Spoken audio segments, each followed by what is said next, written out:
Hello बच्चों, स्वागत है आप सभी का आपके अपने YouTube चैनल ट्राई पर क्लासेस पर। तो बच्चों, हम पढ़ रहे हैं मैथ। मैथ में हम स्टार्ट किए हैं ऑक्लस, जिसमें 5.5 पिछली वीडियो में हम लोग कंप्लीट कर चुके हैं। आज से हम पढ़ेंगे 5.6, जो कि एक बहुत ही आसान एक्सरसाइज है। और इसके सवाल छोटे छोटे आएंगे, एक दो सवाल जो है वो बड़े होंगे। तो चलिए वीडियो को स्टार्ट करते हैं। इसमें एक नया कॉन्सेप्ट आप लोगों को सीखने के लिए मिलेगा, तो प्लीज बने रहिए आप लोग वीडियो में शुरू से लेके अंत तक। चलिए वीडियो को स्टार्ट करते हैं, ध्यान से समझिए।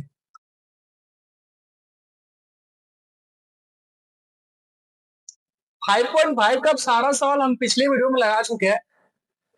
आज हम पढ़ेंगे 5.6। ध्यान से समझिए मेरे प्यारे भाई। 5.6 पढ़ने से पहले आपको थोड़ा सा ये बेसिक चीजें जानना जरूरी होगा। 5.6 में किस प्रकार के सवाल आएंगे, उसको क्या बोला जाएगा, ध्यान से समझिए। देखिए देखिए, फलनों के प्राचलिक रूपों के औकलज, ये क्या होता है? प्राचलिक रूप क्या होता है? लिखा है derivatives of function in parametric forms. ये कौन सा फॉर्म है, इसके बारे में आप समझिए जरा पहले, उसके बाद हम लोग ऑपरेशन करेंगे, क्योंकि ऑपरेशन करने हमको आता है। लेकिन सर, ये प्राचलिक रूप क्या होता है, यही चीज हमको समझ में नहीं आ रहा है। सबसे पहले आप हमको ये प्राचलिक रूप समझा दीजिए, उसके बाद ऑपरेशन करना तो हम सीख चुके हैं, ऑपरेशन आराम से कर सकते हैं। समझे क्या लिखा है, इसको एक बार पढ़िए आप लोग। लिखा है कभी कभी दो चर राशियों के बीच संबंध, कहा गया, हाँ, राशियों के बीच का संबंध न तो स्पष्ट होता है और न ही अस्पष्ट होता है। ये कौन सी बात हुई भाई? दो ही प्रकार का संभावना ही होता है, या तो स्पष्ट हो या फिर अस्पष्ट हो। और इसमें क्या कह रहा है? न तो स्पष्ट है और न ही अस्पष्ट, अस्पष्ट है। इसका क्या मतलब हुआ? ये तो अलग टाइप का सवाल आ गया, है ना। लिखा है किंतु एक अन्य तीसरी, एक बार और समझिए। ठीक है, कभी कभी दो चर राशियों के बीच का संबंध न तो स्पष्ट होता है और न ही अस्पष्ट होता है।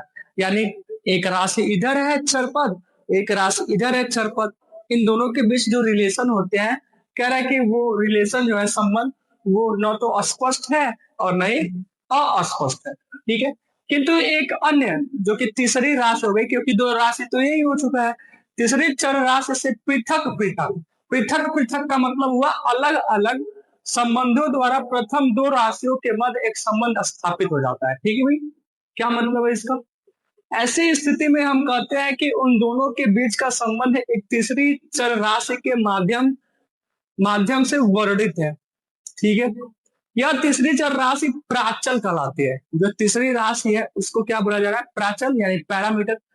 अधिक सुस्पष्ट तरीके से दो चर राशियों x तथा y के बीच f ऑफ x बराबर f ऑफ t और y बराबर g ऑफ t के रूप में व्यक्त संबंध को प्राचलिक रूप में व्यक्त संबंध कहते हैं, जहां t एक प्राचल है। देखिए, ये दो प्रकार से आप लोगों को समझाया है। एक जो है वो डिफिनेशन लैंग्वेज में सिखा है, नॉर्मल जो डिफिनेशन होता है वैसे, और दूसरा जो है एक मैथमेटिकल लैंग्वेज में सिखाया है आप लोगों को। लेकिन सर, हम दोनों लैंग्वेज पढ़ लिए, हमको समझ नहीं आया कि ये चीज कह क्या रहा है। कभी कभी दो चार राशि है ऐसे। आप मेरे प्यारे भाई, अगर आप इसको पढ़ेंगे ना तो आपको अच्छे से समझ में नहीं आएगा। हम इसको एक अलग से छोटे से मेथड में सिखाते हैं आप लोगों को, बहुत ही बेहतरीन तरीके से आप उसको समझ सकते हैं। ध्यान से समझिए। हम अगर आप लोगों के लिए एक फंक्शन लिखे, y बराबर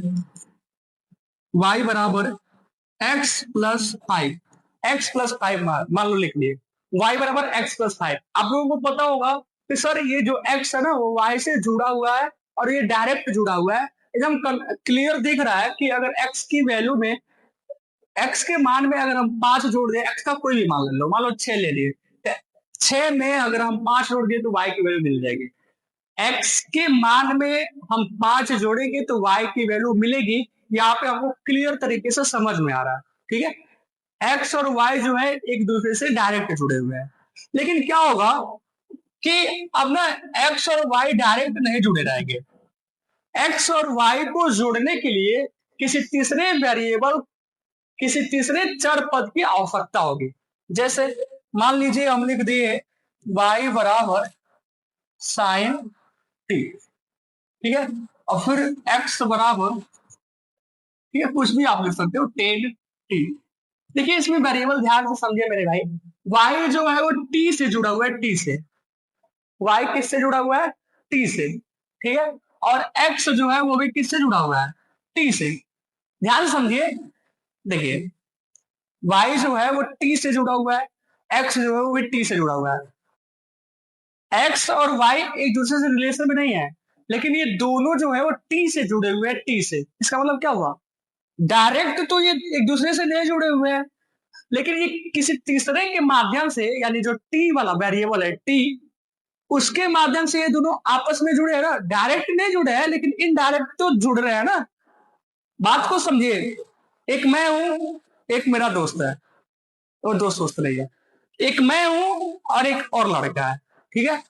अब इस लड़के का दोस्त कोई और है, और मेरा दोस्त वही लड़का है जो इसका दोस्त है, ठीक है। हमारे और इसके बीच में कोई संबंध ही नहीं है, लेकिन हम इससे जुड़े हैं और ये भी लड़का इसी से जुड़ा हुआ है। तो कहीं ना कहीं ये मेरा दोस्त है, यही इसका भी दोस्त है, हम भी तो दोस्त हुए ना।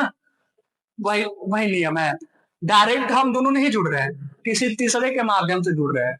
इसका मतलब वो तीसरा बंदा है वहां पे, छोड़िए, यहाँ पे वो किसका काम कर रहा है, आप बोलेंगे सर प्राचल का काम कर रहा है, उसी को हम लोग प्राचल बोलेंगे, उसी को हम लोग पैरामीटर बोलेंगे। बातें समझ में आ रही हैं। y बराबर कॉस थीटा, x बराबर साइन थीटा। ये जो x और y जो है ना, वो एक दूसरे से डायरेक्ट नहीं जुड़े, हमको समझ में नहीं आ रहा है। लेकिन ये कंफर्म हो रहा है कि y जो है वो थीटा से जुड़ा हुआ है, और x जो है थीटा से जुड़ा हुआ है। इसका मतलब थीटा इसमें भी है, थीटा इसमें भी है, यानी y भी थीटा से जुड़ा है, x भी थीटा से जुड़ा हुआ है। तो कहीं ना कहीं y और x जो एक दूसरे से जुड़े हुए हैं, और एक किसके माध्यम से जुड़े हुए हैं, आप बोलेंगे सर थीटा के माध्यम से जुड़े हुए हैं। इसका मतलब थीटा इन दोनों के लिए, x और y के लिए क्या कहलाएगा, प्राचल का काम करते हैं, प्राचल कहलाएगा, प्राचल। वही कह रहा है, आ गया, यहां से पढ़ के दिखाते हैं। राशियों x तथा y के बीच x बराबर एफ ऑफ टी, यानी x जो है वो t से जुड़ा हुआ है, t का फंक्शन है, और y जो भी वो भी t का फंक्शन है, t से जुड़ा हुआ है। तो के रूप में व्यक्त संबंध को प्राचलिक रूप में व्यक्त संबंध कहते हैं, जहां t एक प्राचल है, क्योंकि t ना एक x और y को जोड़ रहा है। तो बातें समझ में आ रही है। चलिए, अब इस प्रकार के सवाल को कैसे लगाएंगे, ध्यान से समझिए। 5.6 में हमें बस यही पढ़ना है, प्राचल वाला, ठीक है। एक्स और वाई जो है वो एक दूसरे से डायरेक्ट नहीं जुड़े रहेंगे, एक्स और वाई जो है वो एक दूसरे से इनडायरेक्ट जुड़े रहेंगे। वो तीसरा बंदा रहेगा, वो तीसरा जो वेरिएबल रहेगा, उसी को हम लोग बोलेंगे प्राचल।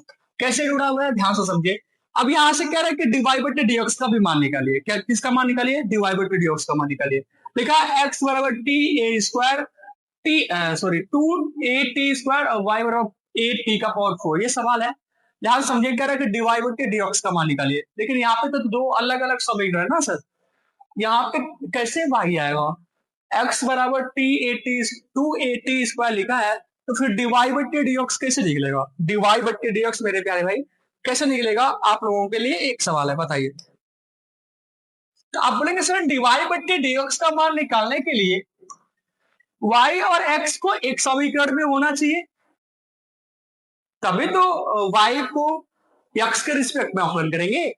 लेकिन यहाँ पे हमको दिख रहा है कि x बराबर 2a t² है, और y बराबर 8t का पावर 4 है, ठीक है। ये चीजें क्लियर हो रही है। देखिए मेरे प्यारे भाई, डीवाई बटे डीएक्स का मान निकालना है, तो आप कैसे निकालेंगे, ध्यान से समझिए। आप ये देखिए कि तीसरा जो प्राचल है, जो चर है, तीसरा वेरिएबल जो है वो क्या है। यहाँ पे हमको दिख रहा है कि x जो है t से जुड़ा है, y पे जो है t से जुड़ा है। यहाँ पे a जो है आर्बिट्ररी कांस्टेंट है ना। हाँ, ये कांस्टेंट का काम कर रहा है यहाँ पे। तो आप ये देखिए कि x जो है वो किससे जुड़ा हुआ है, y किससे जुड़ा हुआ है। तो आप बोलेंगे सर x t से जुड़ा हुआ है, यहाँ पे y भी जो है t से जुड़ा हुआ है। तो t जो है वो किसका काम कर रहा है, प्राचल का।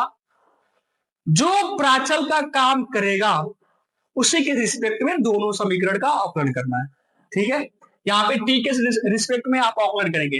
अब तो आप लिख सकते हो ना, दोनों पक्षों का टी के सापेक्ष अवकलन करने पर।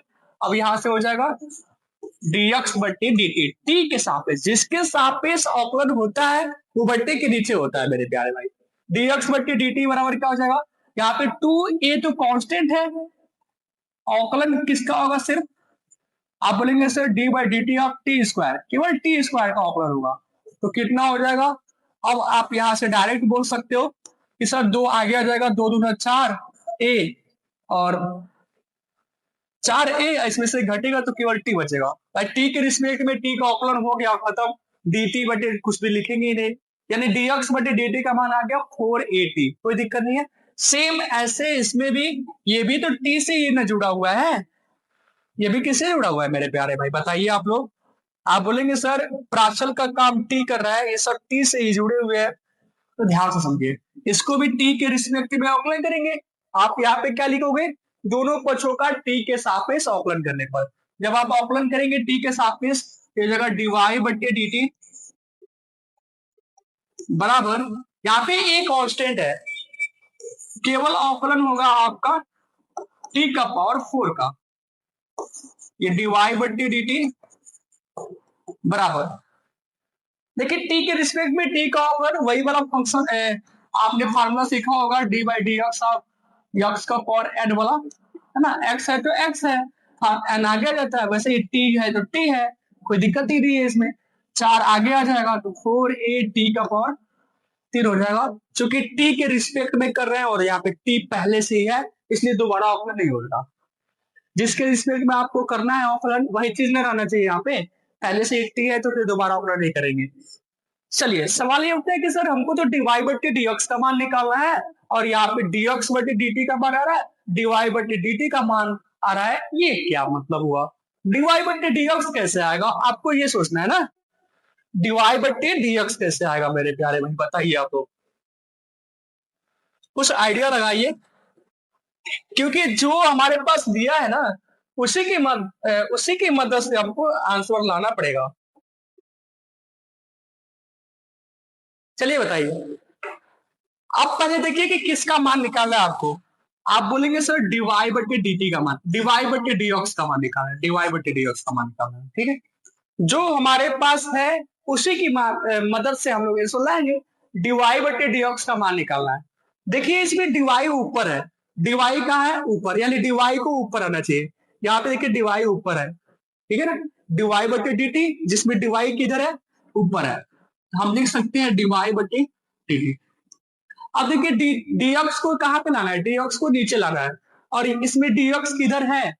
आप बोलेंगे सर डीएक्स ऊपर है, नीचे लाना है, नीचे, तभी ना डीएक्स नीचे आएगा। तो इसको उल्टा कर देंगे, जब आप उल्टा करेंगे तो डीएक्स नीचे आ जाएगा। तो इसको आप लिखेंगे, फार्मूला बना रहे हो, डीएक्स बटे डी लिख लोगे। अब अरे सॉरी, आप लिखोगे डी बटे, उल्टा लिखेंगे ना, डी बटे डीएक्स। अब जरा देखिए डीवाई बटे डीएक्स को इसके बराबर लेके आए, इसका मतलब बराबर होना चाहिए। आप देखिए dt से dt कट गया, डीवाई बटे डीएक्स नहीं आ गया, दोनों बराबर है सिर्फ। तो हमको एक फार्मूला मिल गया डीवाई बटे डीएक्स का, डीवाई बटे डीएक्स बराबर लिख सकते हैं डीवाई बटे dt गुणे dt बटे डीएक्स। अब ये सवाल आप उठाएंगे कि सर क्यों क्यों ये लिख रहे हैं?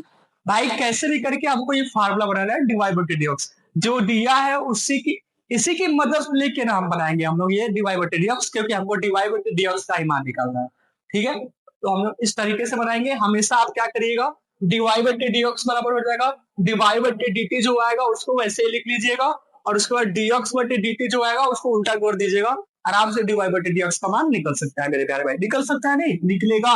5.6 में बस यही करना ही है, जो तीसरा वेरिएबल है उसके रिस्पेक्ट में दोनों इक्वेशंस का अवकलन कर लीजिए, और उसके बाद से डीवाई बटे डीएक्स का मान निकालने के लिए डीवाई बटे डी गुणे जो डीएक्स बटे डी निकल रहा है या फिर डीएक्स बटे डी थीटा निकलेगा उसको आप उल्टा कर दीजिए, ठीक है? चलिए डीवाई बटे डी की वैल्यू कितनी है आप यहाँ पे रखेंगे, इसकी वैल्यू है 4ATQ गुणे dt बटे dx की वैल्यू कितनी है? dt बटे dx, ये तो dx बटे dt की वैल्यू है 480, लेकिन ये उल्टा बोल रहा है, उल्टा इधर उल्टा किए तो इसको भी उल्टा करना होगा। इसके नीचे क्या है? 1 है तो 1/480 हो जाएगा, 1/480 हो जाएगा मेरे प्यारे में, 1/480। बातें समझ में आ रही है? डिवाई बटे dt की वैल्यू कितनी हो जाएगी? 4 से 4 कैंसिल हो जाएगा और a से a भी कैंसिल हो जाएगा, तो हम सीधा लिख सकते हैं ऐसे 4 से 4, 4 से 4, a से a सब कैंसिल, यानी क्या बचेगा? देखिए टी से एक टी ये भी 3 कटेगा तो टी स्क्वायर बचेगा बस। बताइए है ना सवाल आसान? इससे आसान आप लोगों को मिलेगा कोई भी सवाल?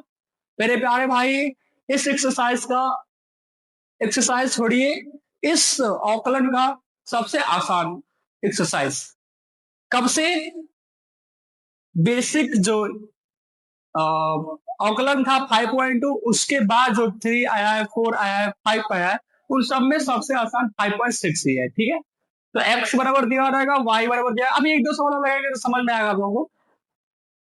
जो तीसरा वेरिएबल रहेगा उसी के रिस्पेक्ट में आपको अवकलन करके डीवाई बटे डीएक्स का मान निकालना होगा। ठीक है आप इसका स्क्रीनशॉट लो, अभी एक सवाल लगाते हैं, अभी समझ में आएगा आप लोगों को, टेंशन ना लीजिए। पहला हो गया, दूसरा करिए। चलिए दूसरा है मेरे प्यारे भाई, आपको ना वही तीसरा जो वेरिएबल है प्राचल जिसको बोला जा रहा है, जो इन दोनों एक्स और वाई को दोनों वेरिएबल को जोड़ रहा है उसी को आप ढूंढिए। देखिए एक्स जो है मेरे प्यारे भाई वो थीटा से जुड़ा हुआ है। ठीक है और यहाँ पे वाई भी जो है वो किससे जुड़ा हुआ है? थीटा से जुड़ा हुआ है। इसका मतलब क्या हुआ? थीटा ही जो है वो एक्स और वाई को डायरेक्ट तो नहीं जोड़ रहा है लेकिन इनडायरेक्ट जोड़ रहा है। इसका मतलब थीटा क्या कहलाएगा? प्राचल कहलाएगा। किसके लिए? एक्स और वाई के लिए। ठीक है भाई, यानी इन दोनों का या थीटा के रिस्पेक्ट में अवकलन करना होगा।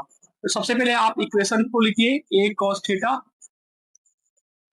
इसका आप लिखेंगे दोनों पक्षों का थीटा के सापेक्ष, उसमें t के सापेक्ष लिखे, इसमें थीटा के सापेक्ष लिखेंगे तो dx बट्टे डी थीटा का मान कितना आ जाएगा? ये तो कांस्टेंट है, अवकलन होगा केवल cos थीटा का, ये हो जाएगा dx बट्टे डी थीटा। यहाँ पे हो जाएगा cos थीटा का क्या होता है मेरे प्यारे भाई? माइनस साइन थीटा, माइनस ए साइन थीटा, क्योंकि ये पहले से है। बताइए है ना आसान? ऐसे ही इसको करेंगे आप, क्योंकि y की वैल्यू है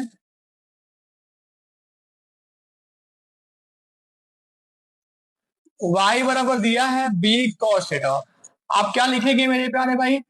आप बोलेंगे सर हम लिखेंगे दोनों पक्षों का यक्ष के सापेक्ष अवकलन करने पर, सॉरी यक्ष के सापेक्ष नहीं थीटा के सापेक्ष अवकलन करने पर दिया जाएगा dy बट्टे डी थीटा बराबर b तो कांस्टेंट है cos थीटा का minus sine theta, minus sine theta. बताइए ऐसे लिख सकते हैं ना?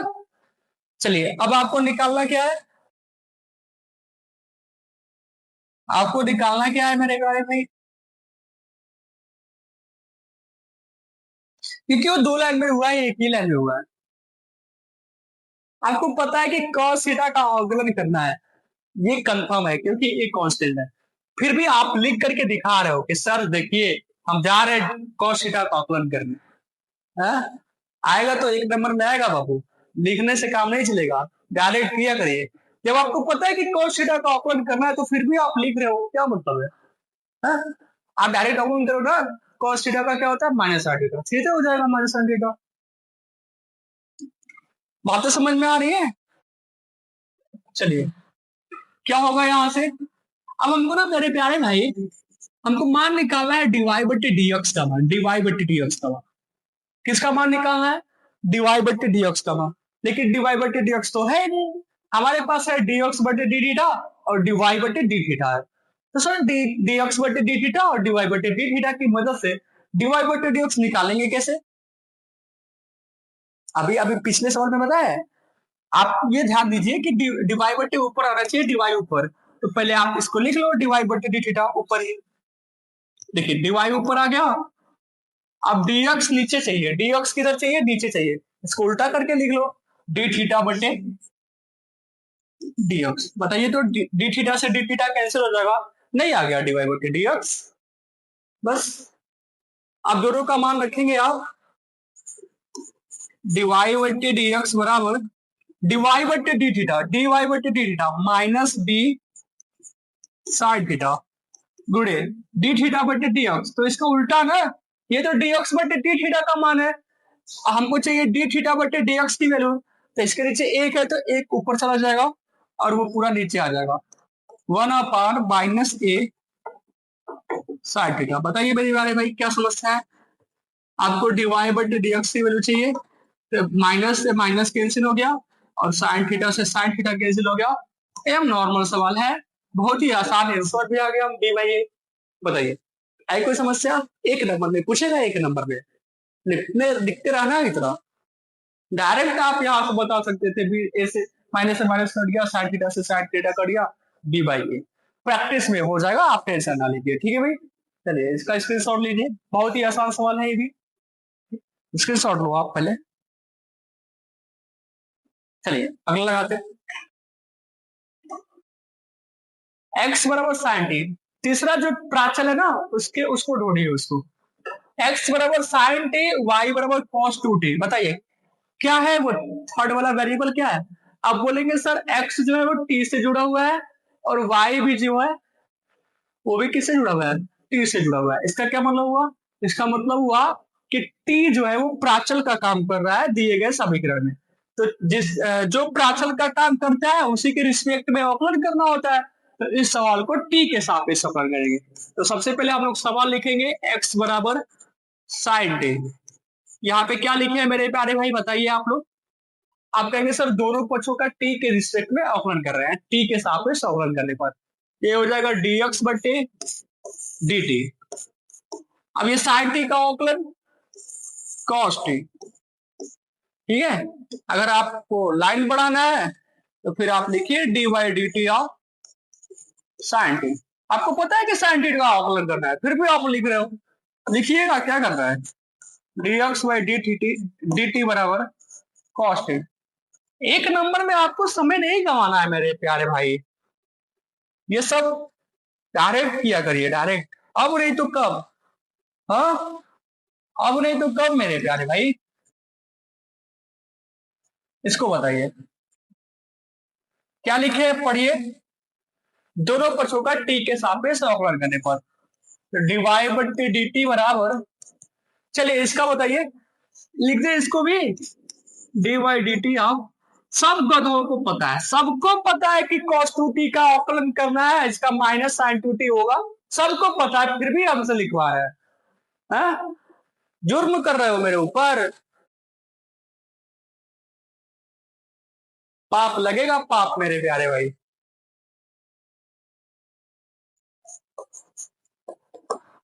बताइए तो, साइन 2t, पहली चीज आपको पता है कि जो टी के जगह पर रहेगा उसका दोबारा अवकलन करना है, तो टी के जगह पे है क्या 2t। क्या हम इसको डायरेक्ट 2 नहीं लिख सकते कि सर 2t का अवकलन तो 2 होगा तो 2 ही लिख दीजिए, फिर आप ये लिख क्यों रहे हो? अरे नहीं, सर से मेहनत करवाना है, मेहनत। क्या मतलब है मेरे प्यारे भाई ये लिखने का? आप जरा सोच के बताओ, क्या आप इसको डायरेक्ट नहीं लिख सकते थे? आपको तुरंत पता हो जाना चाहिए था कि 2t का अवकलन 2 आएगा बाहर, हम यहीं पे 2 लिख दे। कब कब दिमाग में आएगा ये सब आइडिया?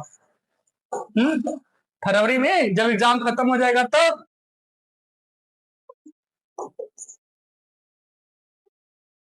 अरे टीका कौन हो गया ना, बस 2 बच्चा घोड़े में आ गया। चलिए अब क्या करेंगे, अब हमको डीवाई बट्टे डी का मान, डीवाई बट्टे डीऑक्स का मान निकालना है, डीवाई बट्टे डीऑक्स का मान। तो ये क्या हो जाएगा, डीवाई बट्टे डी टी गुड़े डी टी बटे डीएक्स। डीवाई बट्टे डी टी बराबर, डीवाई बट्टे डी टी की वैल्यू कितनी है? ये एक्स रहेगा, एक्स। डीवाई बटे डी टी की वैल्यू है -2 sin 2t। क्या है? -2 sin 2t गुड़े dt बटे dx का मान, इसका उल्टा करना पड़ेगा 1/cos t, 1/cos t। ठीक है, अब आप जितना कैलकुलेशन कर सकते हो आप कर लो, टेंशन लगा। तो आपको पता होना चाहिए कि सर साइन टू टी का साइन टू टी का फार्मूला होता है 2 sin t cos t। Sine 2a का फार्मूला लिखवाया था हम बहुत पहले, साइन 2a का फार्मूला होता है 2 sin a cos a। a की जगह पे t है तो हो जाएगा 2 sin t cos t। क्या हो जाएगा? 2 sin t cos t। अब बट्टे के नीचे क्या है? cos t। dy बट्टे dx की वैल्यू कितनी हो जाएगी? कॉस टी से कॉस टी कैंसिल हो जाएगा, ये 2 दूना 4 साइन टी बचेगा। बताइए मिलेगा इससे आसान सवाल? नहीं मिलेगा मेरे प्यारे भाई, नहीं मिलेगा। ठीक है, करिए। कई गधों को तो ये भी सवाल बहुत महंगे होंगे। हाँ, ये क्या लिखे हैं सर, अभी तक सोच रहे हैं हम यहां तक पहुंच गए, कई गधे सोच रहे होंगे कि ये कैसे हुआ है, वो उसका क्या मतलब है। अरे बेहुदे, पढ़ लो पढ़ लो, अभी नहीं तो कभी नहीं। चलिए, सवाल है x बराबर 40, y बराबर 4/t। ठीक है भाई, देखिए ढूंढिए इसमें प्राचल का काम कौन कर रहा है। आप बोलेंगे सर x जो है वो t से जुड़ा हुआ है और y भी जो है वो t से ही जुड़ा हुआ है। इसका साफ साफ मतलब हुआ कि t जो है वो x और y को इनडायरेक्टली जोड़ रहा है। इसका मतलब t जो है वो प्राचल का काम कर रहा है। किसका काम कर रहा है मेरे प्यारे भाई, बताइए। आप बोलेंगे सर प्राचल का काम कर रहा है, इसका मतलब दोनों समीकरण का t के रिस्पेक्ट में अवकलन करना है। ये जो समीकरण है x बराबर 4t, इसको t के रिस्पेक्ट में अवकलन करना है। पढ़ ले रहे हो हम, दोनों पक्षों का t के सापेक्ष अवकलन करने पर कब पढ़ब कब, है? अब नहीं तो कब बाबू, बोला अब नहीं तो कब, कब बोल भाई नहीं हम पढ़ा तनी पढ़ा घरवा बैठ के, टी के सापेक्ष दोनों पक्षों का अवकलन करने पर, या फिर दोनों पक्षों का टी के सापेक्ष अवकलन करने पर, यही लिखे हैं। चलिए, dx बट्टे dt बराबर, अब ये में लिखे पड़ेगा। अरे t का 1 हो गया, केवल 4 बचा ना, 4 है।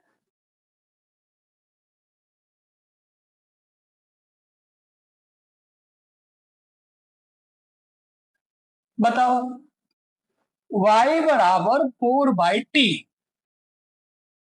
दोनों पक्षों का x के रिस्पेक्ट में अवकलन कर रहा है, सॉरी t के रिस्पेक्ट में अवकलन कर रहा है। dy बट्टे dt बराबर, 4 तो कांस्टेंट है, 1/t बचा, उसका डायरेक्ट आपको बताए थे।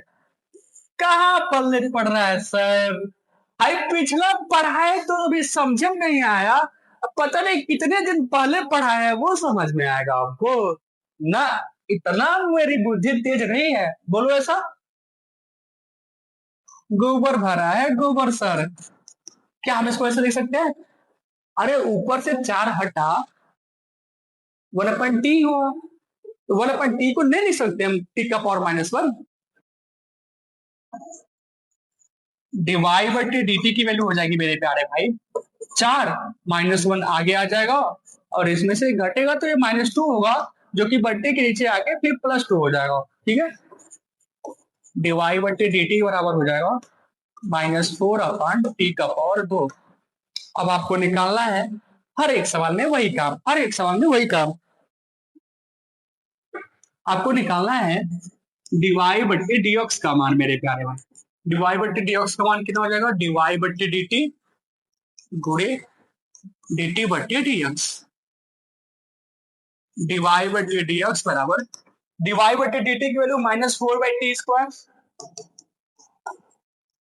गुणे dt बटे dx की वैल्यू 4, ये तो dx बाई dt का मान है, हमको dt बाई dx लिखना है, इसका उल्टा करना है, उल्टा 1/4, 4 से 4 क्या हो जाएगा कैंसिल, डिवाई बटे dx की वैल्यू आ जाएगी -1/t²। मिलेगा क्या इससे आसान सवाल, बताइए। आगे बढ़े, बढ़े, अरे बोलो भाई, नाराजगी हमसे, हाँ? नाराज नहीं होते मेरे प्यारे भाई। आगे आप ही बताइए, हम नहीं कुछ बताएंगे, आप ही बताइए। चलिए चलिए, थोड़ा सा लेवल बढ़ा है, ये जो एक्स है ना किससे जुड़ा हुआ है बताइए, ये जो वाई है जो किससे जुड़ा है ये बताइए। आप कहेंगे सर एक्स जो है वो थीटा से जुड़ा हुआ है और वाई भी जो है वो भी थीटा से जुड़ा हुआ है, इसका मतलब थीटा जो है वो एक्स और वाई को इनडायरेक्टली रिलेशन में ला रहा है। जब रिलेशन में ला रहा है इसका मतलब थीटा किसका काम कर रहा है, प्राचल का काम कर रहा है। आप ना थीटा के रिस्पेक्ट में अवकलन करिए, सिंपल सी बात, हमको थर्ड वेरिएबल मिल गया, थीटा के रिस्पेक्ट में अवकलन करिए सर। इसका मतलब पहले आप फंक्शन को लिखेंगे एक्स बराबर cos theta minus cos two theta, theta के सापेक्ष अवकलन करेंगे, दोनों पक्षों का थीटा के सापेक्ष अवकलन करने पर यही लिखना है, यही लिखना है, यही लिखना है, dx by d theta cos theta का हो जाएगा। अरे भाई आपको पता है कि कॉस थीटा का ही अवकलन करना है तो फिर लिखवा क्यों रहे हो, कॉस थीटा का अवकलन सीधे साइन थीटा लिखो ना minus sine theta, cos theta का अवकलन माइनस साइन थीटा लिखो तो ये माइनस माइनस प्लस हो जाएगा। लेकिन सर थीटा के रिस्पेक्ट में कर रहे हैं ना, थीटा के रिस्पेक्ट में कर रहे हैं और ये टू थीटा है, फिर टू थीटा का दोबारा होगा जो कि दो बाहर निकल जाएगा। बताइए एक ही लाइन में हम कर दिए, हाँ? कब बुद्धि तेज होगी आप लोगों की। अगर ऐसे नहीं लिखना है आप लिखिए डी वाई डी थीटा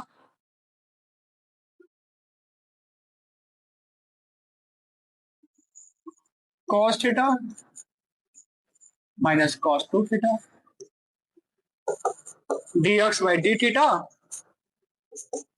सबके इसके पास भी जाएगा इसके पास भी जाएगा, तो d y d theta cos theta d y d theta cos two theta. कोई मतलब नहीं है, कोई मतलब नहीं है ये सब लिखने का, लेकिन कमबख्त ये जो हमारे छात्र हैं इतनी सा नहीं समझ पा रहे।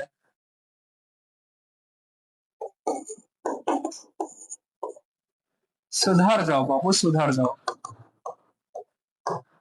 फिर टू थीटा का, वाह वाह मेरे छात्रों, वाह वाह, है ना, एक लाइन का काम था अब चौथे लाइन में कंप्लीट होने जा रहा है, वाह।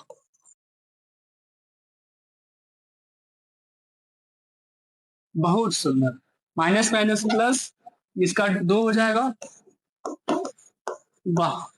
देखिए तो सर कितना अच्छा लग रहा है, अब समझ में आ रहा है हमको, वो नहीं समझ में आवत रहा, एक घड़ी के काम दो घड़ी। आइए पढ़िए मेरे प्यारे भाई, मजाक कर रहे हैं हम लोग, आप ना जितना जितना एक्सप्लेन करने के लिए कहेंगे हम उतना एक्सप्लेन करेंगे, बस आप पढ़िए। वाई की वैल्यू कितनी है, इतना एक्सप्लेन ना कर दीजिए कि आपका मन ही बिगड़ जाए, आप सीखने की तैयारी ना हो, सीखने का प्रयास ही ना करो। हाँ अब इसको डायरेक्ट करेंगे, दोनों पक्षों का थीटा के रिस्पेक्ट में अवकलन कर रहे हैं, तो डीवाई बट्टे डी थीटा, इसका हो जाएगा कॉस थीटा, इसका हो जाएगा कॉस टू थीटा, फिर टू बाहर हो जाएगा। अब मत पूछेगा मेरे साथ, अब आपको निकालना है डीवाई बट्टे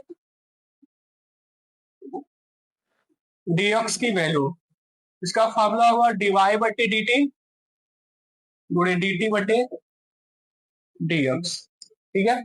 सबका मान रख दीजिए, डीवाई बटे डी की वैल्यू कितनी है, आप बोलेंगे सर डीवाई बटे डी की वैल्यू ये है ये, अब गुणे डी बटे डीएक्स की वैल्यू कितनी है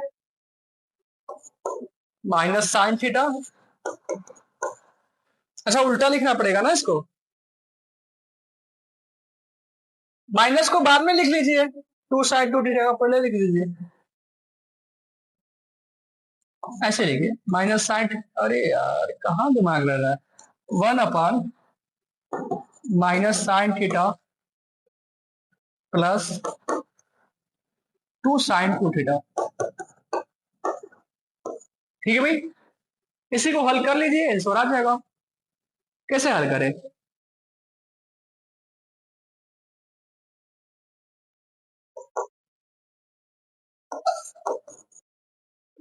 कुछ आइडिया बताइए आप लोग। प्लस वाला पहले लिख लो। एक काम करो ना, यहीं पे छोड़ दो, क्योंकि कुछ आइडिया नहीं लग रहा है।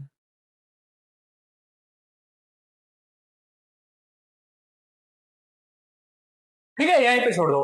अगर cos 2 थीटा का फार्मूला लिखेंगे तो फिर और ज्यादा झमेला होगा, रहने दो यहीं पे। ठीक है भाई, आंसर आ गया।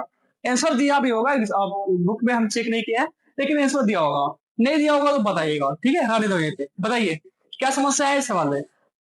पांचवा। थोड़ा समय ज्यादा ले रहे हैं, हम जल्दी जल्दी अब सवाल को बताते हैं। पांचवा समझ में आया आप लोगों को मेरे प्यारे भाई। छठवा देखिए, एक्स बराबर a theta minus sine theta, y बराबर a one plus cos theta. सीधा सीधा दिख रहा है कि एक्स जो है वो किससे जुड़ा हुआ है, थीटा से जुड़ा हुआ है। वाई किससे जुड़ा हुआ है, थीटा से जुड़ा हुआ है। इसका मतलब थीटा जो है वो प्राचल का काम कर रहा है। सर थीटा के रिस्पेक्ट में अवकलन कर लीजिए, थीटा के सापेक्ष अवकलन कर लीजिए। ठीक है ना। एक्स बराबर दिया है ए थीटा माइनस साइन थीटा, किसके रिस्पेक्ट में अवकलन करना है, थीटा के रिस्पेक्ट में अवकलन करना है। आप क्या लिखोगे, थीटा के सापेक्ष दोनों पक्षों का अवकलन करने पर। ठीक है, ये कितना हो जाएगा, डी एक्स बट्टे डी थीटा। ये कितना होगा, ये कितना होगा, ए तो कांस्टेंट है ना, ये बाहर रहेगा। देखिए डी बाई डी थीटा इसके पास भी जाएगा, इसके पास भी जाएगा, तो डायरेक्ट अवकलन करिए ना मेरे प्यारे भाई। आपको समझ में आ रहा है कि ये थीटा का अवकलन अलग से होगा और साइन थीटा का अवकलन अलग से होगा, तो फिर आप लिख रहे हो मतलब क्या है, सीधा लिखिए थीटा का अवकलन कितना हो जाएगा, वन। अरे भाई थीटा के रिस्पेक्ट में थीटा का अवकलन वन होगा, क्यों, क्योंकि यक्स के रिस्पेक्ट में यक्स का अवकलन वन होता है। जिसके रिस्पेक्ट में अवकलन कर रहे हैं अगर वही है तो उसकी वैल्यू हमेशा वन आती है। ठीक है, साइन थीटा का क्या होता है, कॉस थीटा। हो गया अवकलन।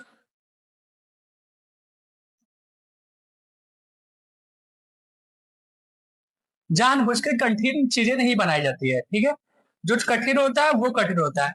आप जो आसान है उसको भी आप कठिन बना रहे हो, तो फिर आप में कमी है मेरे प्यारे भाई। ठीक है, इस बात को सीरियसली लीजिए और ध्यान लगा के पढ़िए। आगे का जो समय है ना, आगे का जो टाइम है, आगे का जो सिलेबस है पढ़ने के लिए, समाकलन लेके और प्रायिकता तक, अभी ये ना कुछ नहीं मिलेगा, ये आगे, उसके आगे ये फीका है। गाना सुन रहे हो ना, तेरे आगे सब खाक बराबर, वही हाल है मेरे बारे में। उसके आगे खाक बराबर है, कुछ नहीं है। हाँ, टफ मत बनाइए, टफ बनाएंगे तो चीजें और कठिन होती जाएंगी। पढ़िए, घर पे पढ़िए। यहां से क्या होगा, y बराबर दिया है ए वन प्लस कॉस थीटा। दोनों पक्षों का थीटा के रिस्पेक्ट में अवकलन कर रहे हैं, ये हो जाएगा डी वाई बटे डी थीटा बराबर, एक कांस्टेंट है बाहर रहेगा, वन का जीरो, कॉस थीटा का माइनस साइन थीटा। तो क्या आप इसको डायरेक्ट नहीं लिख सकते हैं, माइनस है साइन थीटा। हाँ, इतना कैलकुलेशन तो आपके पास हो जाना चाहिए अभी तक।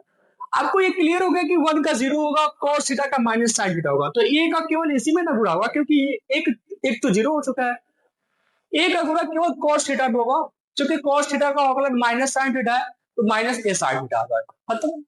बताइए, अब आप लिखोगे, आपको निकालना होता है डिवाई बट्टे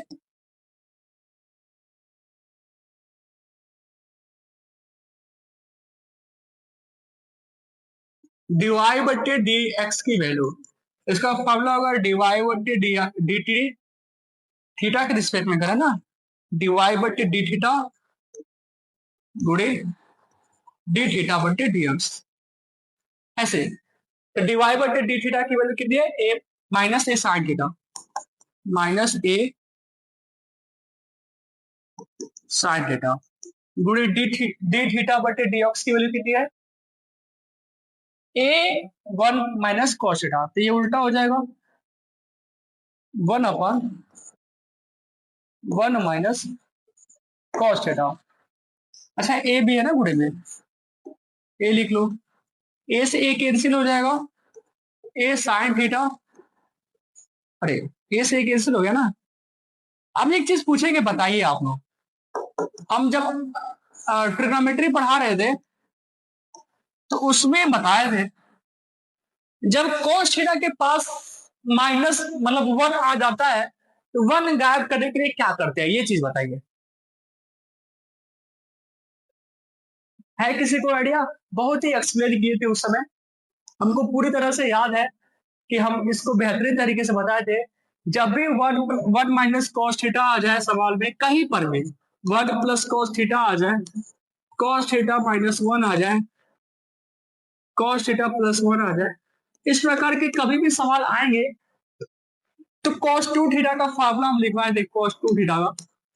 लेकिन सर यहाँ पे अगर दो नहीं रहेगा, यहाँ पे दो नहीं रहेगा, इसी को बोलते हैं हाफ एंगल फार्मूला। आप लोगों को हाफ एंगल फार्मूला याद होगा, हाफ एंगल फार्मूला का यहाँ पे यूज किया जाता है हमेशा। कभी भी कहीं पर भी किसी भी प्रकार का सवाल हो, अगर उसमें one minus cos theta, one plus cos theta, cos theta minus one, cos theta plus one, इसमें से कोई भी आ जाता है तो हमेशा कॉस थीटा का वो फार्मूला लिखते हैं जिससे कि वन गायब हो जाए। यही दिमाग में रहना चाहिए, कॉस थीटा का वो फार्मूला लिख रहा है जिससे वन गायब हो जाए। दो ही फार्मूला है मेरे प्यारे भाई इसका। कितना फार्मूला है? दो ही फार्मूला है, दो ही। कौन कौन है भाई? पहला है two cos square theta by two minus one, और one minus two sine square theta by two. ये फार्मूला है, दो फार्मूला। अब ये सोचिए कि किससे कटेगा, किससे कटेगा, किससे कटेगा। अगर आप ये फार्मूला यूज कर रहे हो यहाँ पे, तो फिर ये माइनस जो है, बाहर माइनस है, उसके चलते प्लस हो जाएगा, और चूंकि वन प्लस में है तो कटेगा ही नहीं। इसका मतलब यहाँ पे ये यूज ना करके ये यूज करना है, बिना सोचे यूज करिए, यही यूज करिए, और कोई तरीका ना ढूंढिए मेरे प्यारे भाई। कॉस थीटा का वह फार्मूला लिखिए जिससे कि वन गायब हो जाए। पहली चीज ये बताए थे।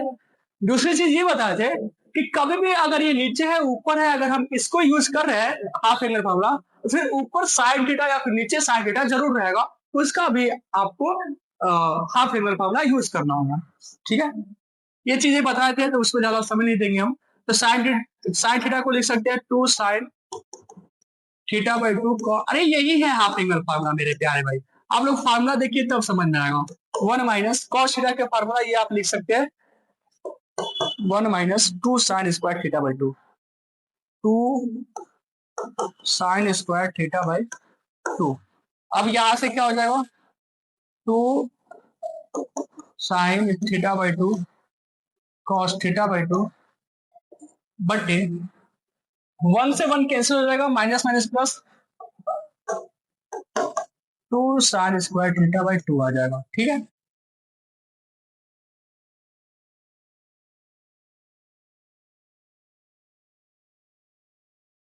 अब कोई बच्चा ऐसा नहीं बोलेगा कि सर हम पढ़े नहीं है, हमको समझ नहीं आ रहा है, तो फिर ये सर बाबू आप लोग की कमी है। ठीक है ना, ये सारी चीजें हम बेहतरीन तरीके से आप लोगों को बता दिए हैं।